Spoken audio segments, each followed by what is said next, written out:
Good morning, dear students. How are you? Fine, thank you. Let's discuss today class 7th mathematics, class 8th mathematics, class 10th. As per usual daily class चलेगी इसकी, क्योंकि ये CBSE board की class है. उसके बाद 6th का और जनरल मैथमेटिक्स लेंगे. जनरल जो मैथमेटिक्स में ले रहा हूँ मेंशुरेशन में, वो सभी क्लासेस में आ रहा है, ये मत भूलिए. वो 5th में भी है, जहां तक मैंने डिस्कस किया है. आज हम उसके आगे डिस्कस करेंगे, तो देखेंगे क्या उसमें बाकी है क्या नहीं है. तो हमने एक बात कल ये बात बोली थी कल वाले वीडियो में कि हम इवन और आड क्लासेस करके लेंगे, लेकिन मोस्टली क्या होता है, जैसे लेसन प्रिपेयर होता है वैसे ही हम क्लास लेते हैं. तो I do you are doing good and having good knowledge from me in spite of this corona कोविड-19. तो आप be safe, stay home and get education and through contact Yashpal Bragia YouTube channel पे सर्च कीजिए, आपके पास ये मेरा चैनल आ जाएगा. तो इसी उम्मीद के साथ मैं डेली आपकी क्लासेस ले रहा हूँ, ताकि आप बच्चे लोग घर पे बैठे और कुशल रहें. आप क्या कहते हैं, अगर जान है तो जहान है. ठीक है, तो with this thank you, goodbye. We will start the class just now.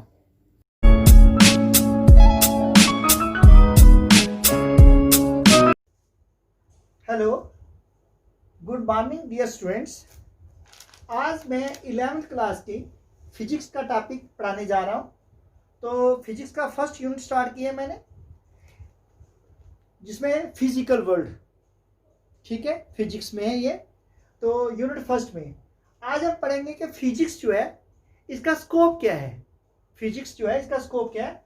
Physics का स्कोप क्या है? It's scope is very vast. इसका स्कोप इतना वास्ट है, इतना बड़ा है कि you can't imagine. Under this it's scope it covers quantities with length.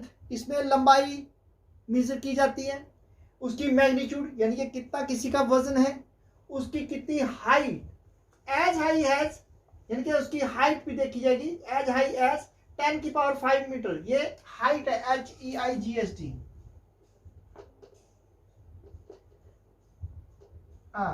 Height यानी कि R, you can say R as I as, इतना ऊंचा जितना. ठीक है, हाइट यानी कि एज आई एज 10 की पावर 40 मीटर से लेके या इससे ज्यादा, यानी कि astronomical subject study of universe. जो यूनिवर्स है जब उसकी स्टडी करते हैं, एस्ट्रोनॉमिकल स्टडी करते हैं, तो उसमें भी ये इंक्लूड किया जाता है. ठीक है, एस्ट्रोनॉमिकल स्टडी होती है किसकी, जो बड़ी दूर दूर, जैसे स्टार्स हैं हमसे बड़ी दूर है, इतनी दूर है कि it is very tough to study them. Then astronomical study of universe. उसके बाद क्या है, एज लो एज, और इतने छोटे वो चीजें जिनको हम अपनी आंखों से नहीं देख सकते, just as electron, protons. These are the objects, these are the very small, minutely small particles which we can't perceive with your naked eye, जिनको आप अपनी आंखों से नहीं देख सकते. These can be only seen with the help of a microscope. And the very high objects which are astronomical study, that are deals with the far away heavenly objects की study करने के लिए, for this we use astronomical telescope of high power की. Then similarly it covers the range of time. इसी तरह ये time को भी रेंज कवर करता है. इसमें क्या है, we also study the range of time in it. इसमें टाइम भी पढ़ते हैं, जैसे 10 की पावर -20 सेकंड से लेके 10 की पावर 18 सेकंड तक. ये टाइम का रेंज जो कवर करते हैं, 10 की पावर -20 सेकंड से लेके कहाँ तक, 10 की पावर 18 सेकंड तक भी स्टडी करते हैं. देन इट एंड मास, और ये जो स्कोप है इसका, it is also helpful in studying the mass. 10 की power -30 kg, very small particles का मास से लेके 10 की पावर 55 kg, यानी कि 10 की पावर 55, यानी कि 10 को 55 टाइम आप लिखेंगे तो 10 के साथ 1 के साथ 55 जीरो लगेंगे. इतना बड़ा मास भी ये निकाल सकते हैं. Then based upon scope of physics, based upon scope, अगर स्कोप की बात करें, physics has been divided into 2 parts. Physics के 2 पार्ट्स हैं. अगर हम स्कोप की बात करेंगे तो फिजिक्स को हमने दो पार्ट्स में क्या किया हुआ है, डिवाइड किया हुआ है इन द टू पार्ट्स में। अब वो कौन से दो पार्ट्स हैं जिसमें हमने डिवाइड किया हुआ है फिजिक्स को? एक पार्ट है हमारा, one part is called classical physics and another part is called the modern physics. One part is called the classical physics and another part is called the modern physics. Classical physics जो है deals करती है with the study of, deals with macroscopic phenomena. इसके अंदर कौन से phenomena आते हैं? जो मैक्रोस्कोपिक है, ठीक है। एंड देन मॉडर्न फिजिक्स जो है it deals with the study of microscopic phenomena. एक मैक्रो से डील करता है और एक माइक्रो से डील करता है। तो जो मैक्रोस्कोपिक डोमेन है, ठीक है, ये जो हम फिजिकल जो डील करेंगे, first of all we will study the macroscopic. पहले हम किसको लेंगे? मैक्रोस्कोपिक डोमेन को लेंगे। फर्स्ट हम आज सिर्फ एक पार्ट डिस्कस करेंगे, मैक्रोस्कोपिक डोमेन। अब ये जो मैक्रोस्कोपिक डोमेन है ये क्या करता है? इट इंक्लूड्स फिनोमेना जो है एट लार्ज स्केल है। यह क्या करता है? इट इंक्लूड्स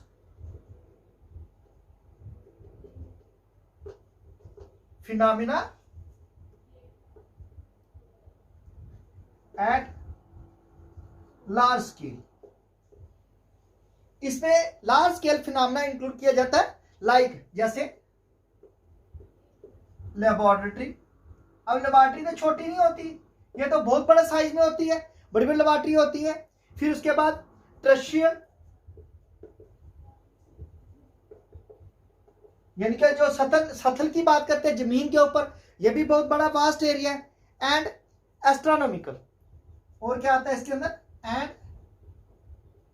एस्ट्रोनॉमिकल मीन जिसमें हम astronomical mean the study of science with earth crust. जो एस्ट्रोनॉमी के बारे में स्टडी करते हैं उनके बारे में भी ये डील करती है। It includes the following subjects. तो ये क्या करता है? इसमें ये जो माइक्रोस्कोपिक डोमेन पढ़ेंगे इसमें ये जो ऑब्जेक्ट है सब्जेक्ट इंक्लूड करता है। मैक्रोस्कोपिक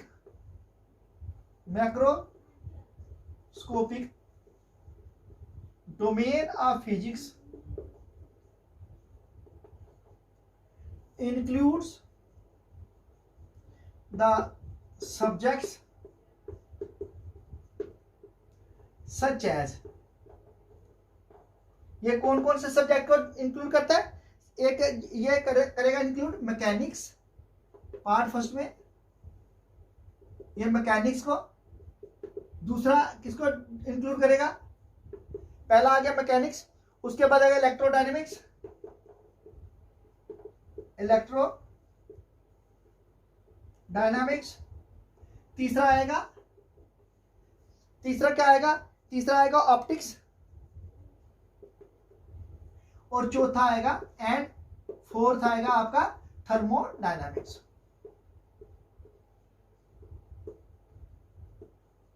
देखिए हर एक पार्ट का अपना अपना ही फंक्शन है।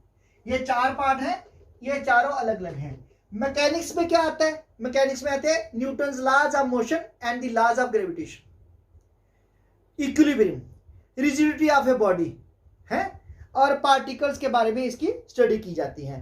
तो इसके हम मैकेनिक्स में क्या क्या पढ़ेंगे उसको एक अलग से पार्ट हम डिस्कस करेंगे। तो let us first take each sub part one by one. अब एक एक पार्ट को एक एक करके हम डिस्कस करते हैं। Let us first take the part of mechanics. चलिए पहले हम मैकेनिक्स का पार्ट लेते हैं। इसके under this there are 4 subjects. No let's first of all take mechanics. तो पार्ट फर्स्ट क्या आएगा? मैकेनिक्स। ये क्या करता है? इट डील्स विद द, ये किसके साथ डील करता है? ये डील करता है it is based on, it deals with the motion, deals with the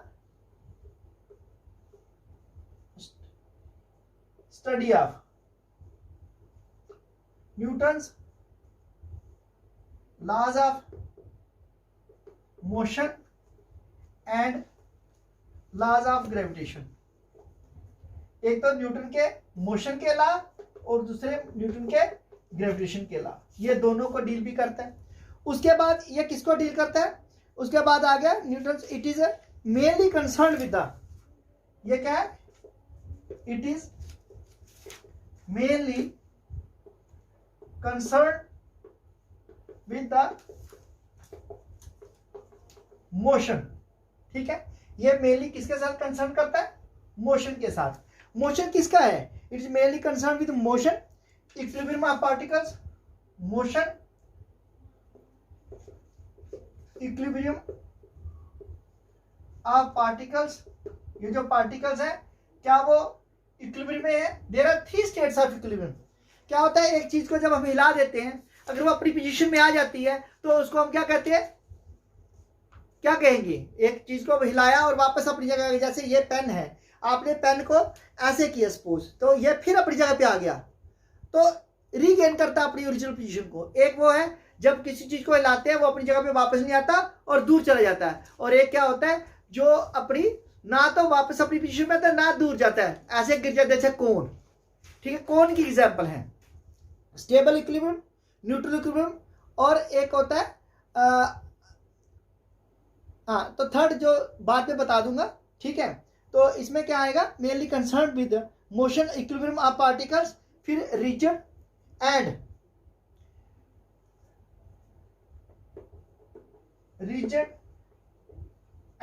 deformable. कौन सा डिफॉर्मेबल, डिफॉर्मेबल जैसे आप स्पंज लेते हो, स्पंज उसको ऐसे करते हो छोड़ देते हो फिर अपनी जगह पे आ जाती है। ठीक है, आपने स्पंज लिया, किसी चीज को पकड़ा, ऐसे दबाया, छोड़ा, फिर अपनी रीगेन कर लेती है अपनी पोजीशन को। तो deformable bodies and general system of particles, और जो जनरल सिस्टम है पार्टिकल्स का, फॉर एग्जांपल इसमें कौन कौन सी एग्जांपल आ जाएगी, नंबर ए, इसकी एग्जांपल आ जाएंगी, पार्ट ए में हम इसकी एग्जांपल देंगे। फॉर एग्जांपल जैसे आएगा आपके पास प्रोपल्शन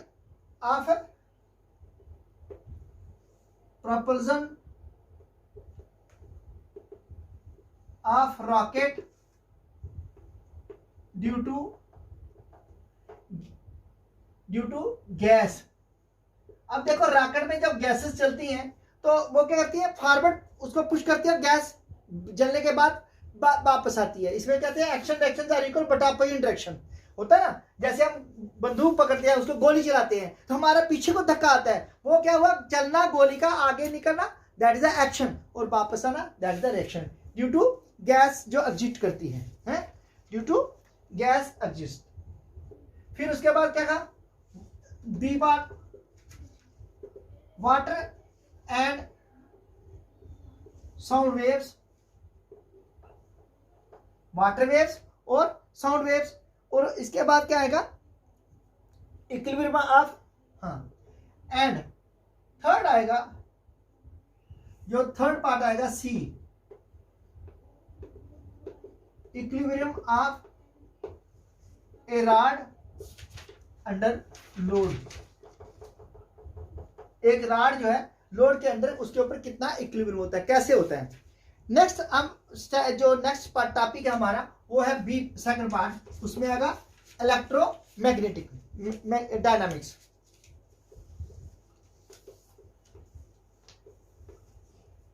ये जो इलेक्ट्रोडायनामिक्स है, it is mainly based on, ये किस पे बेस करती है, ये डील्स करती है इलेक्ट्रिक और मैग्नेटिक फिनोमेना के साथ है। It mainly deals with the study of electric and magnetic phenomena, electric and magnetic phenomena associated with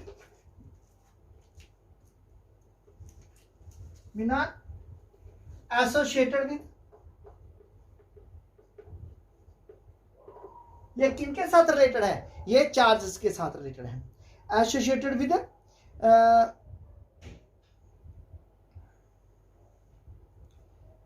charge with electric charge, with charge and magnetic bodies, sorry, with charge and magnetic bodies.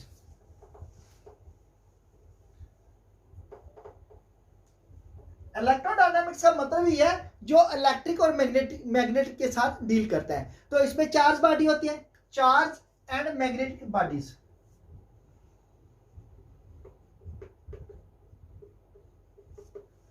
इसमें क्या आएगा? एक तो charge से related होगा, दूसरा magnetic bodies होगी। इसमें एग्जांपल क्या आ जाएगी? जैसे आपका ये response of a circuit in an, for example आएगा first response of a circuit to alternating current AC voltage, जो एसी वोल्टेज को रिस्पांस देता है, ये उसको डील करते हैं। देन थर्ड आएगा प्रोपोगेशन ऑफ, बी पार्ट आएगा प्रोपोगेशन ऑफ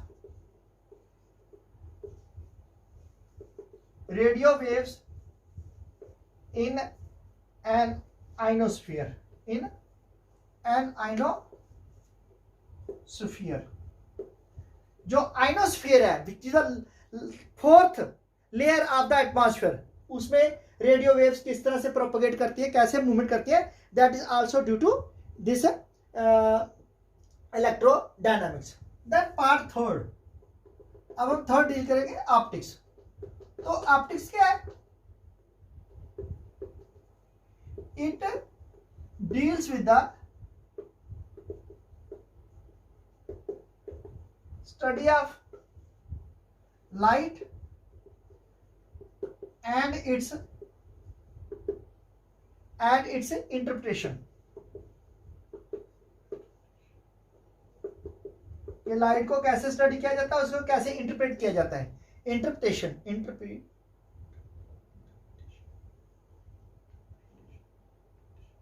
ठीक है। फॉर एग्जांपल इसमें क्या एग्जांपल आएगी? इसमें आएगी laws of reflection and reflection of light और dispersion of light through prism. इसमें क्या क्या आएगा? एग्जांपल ए इसकी आएगी लॉज ऑफ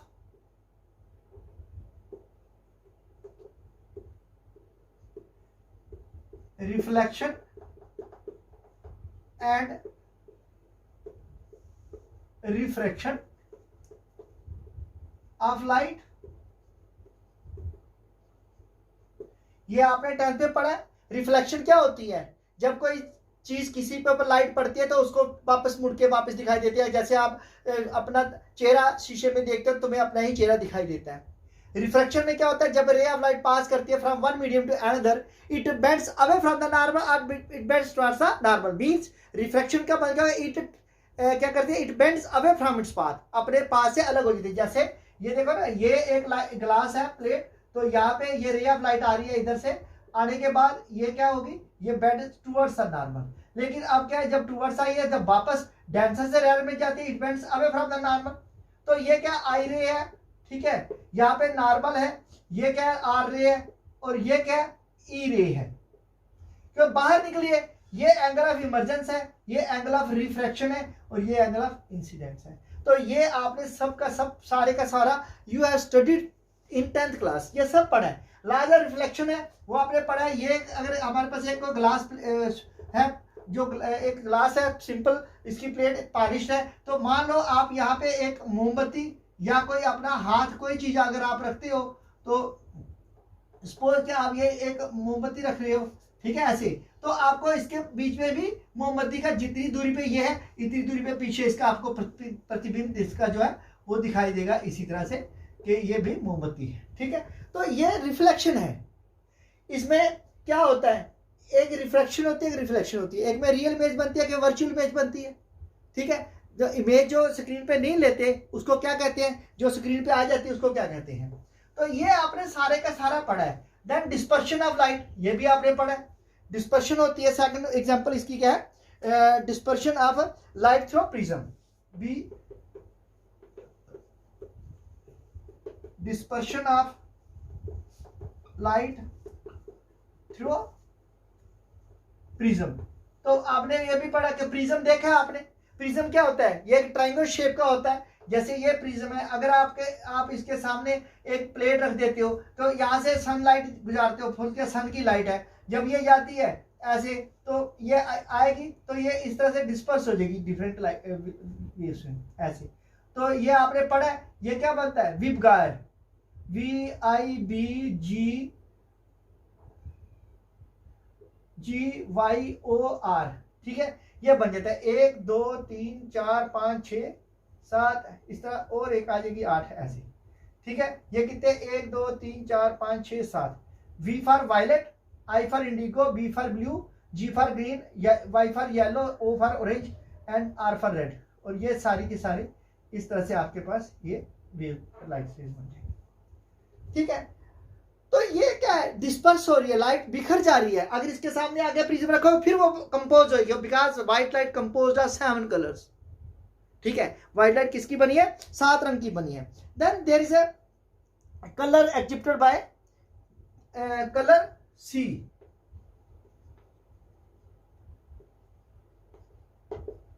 कलर एग्जिबिटेड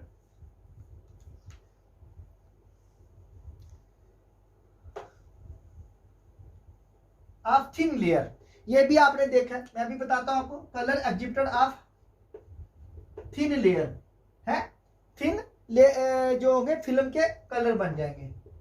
अच्छा, ये क्या होते हैं, आप फोटोग्राफी कैमरा देखते हो, फोटो कैसे खींच जाते हैं, किस तरह से कलर आ जाते हैं, है ना। आपने इंद्रधनुष देखा है, वो कैसे जो सनलाइट जब उससे पड़ते हो किस तरह 7 कलर में बिखर जाती है, because sunlight compose of 7 colours, ठीक है। No last topic is thermodynamics. Thermodynamics is the science that deals with the study of heat. ये thermodynamics क्या है, ये हीट के साथ रिलेटेड है। हीट इंजन जो है वो थर्मोडायनेमिक्स पे बेस करता है, ठीक है।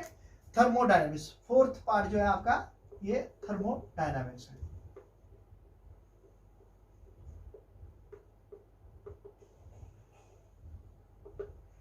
It deals with the study of, क्या करेंगे, सिस्टम ऑफ मैक्रोस्कोपिक इक्विलिब्रियम है। It deals with the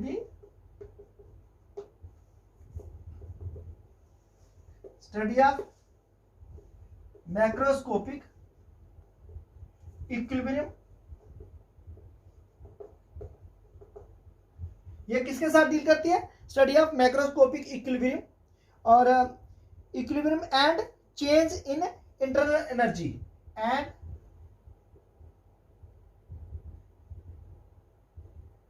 change in internal energy, किसकी, इंटरनल एनर्जी, इसमें चेंज इन इंटरनल एनर्जी, फिर temperature,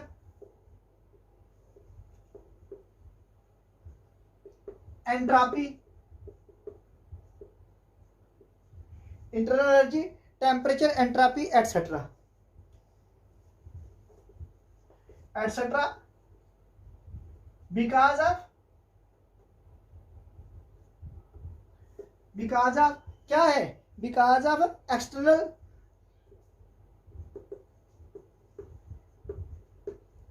heat energy.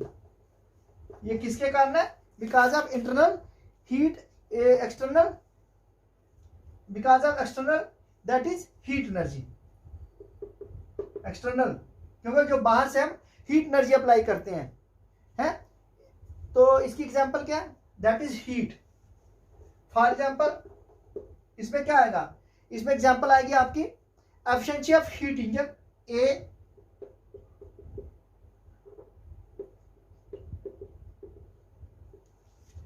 Efficiency of heat engine, ठीक है। B, एक तो इसमें हीट इंजन की एफिशिएंसी है और बी क्या है, direction of physical and direction of